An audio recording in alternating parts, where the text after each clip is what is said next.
Pardi highway પર Ritz car divider સાથે અથડાઈ 3.62 લાખનો દારૂ ઝડપાયો। ખોટી નંબર પ્લેટ લગાવી પોલીસને છેતરવાનો બુટલેગરોનો કિમિયો નિષ્ફળ ગયો।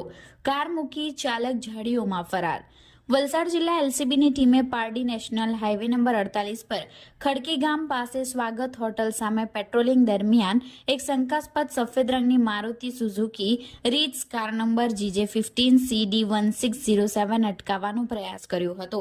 પોલીસને જોઈ ગભરાયેલા ચાલકે કાર ઊભી રાખવાને બદલે રોડ વચ્ચેનું ડિવાઈડર કૂદાવી સામેના ટ્રેક પર ભાગવાનો પ્રયાસ કર્યો હતો, પરંતુ કાર ડિવાઈડર સાથે અથડાઈને ફસાઈ ગઈ હતી।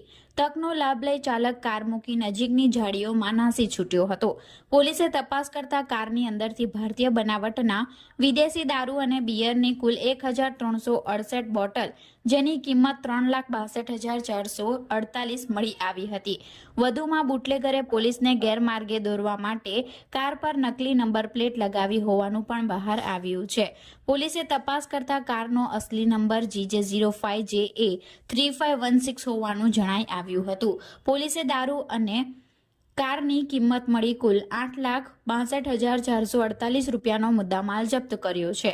પારડી પોલીસે પ્રોહિબિશન એક્ટ અને ભારતીય ન્યાય સંહિતા BNS હેઠળ ગુનો નોંધી ફરાર ચાલકની શોધખોળ હાથ ધરી છે।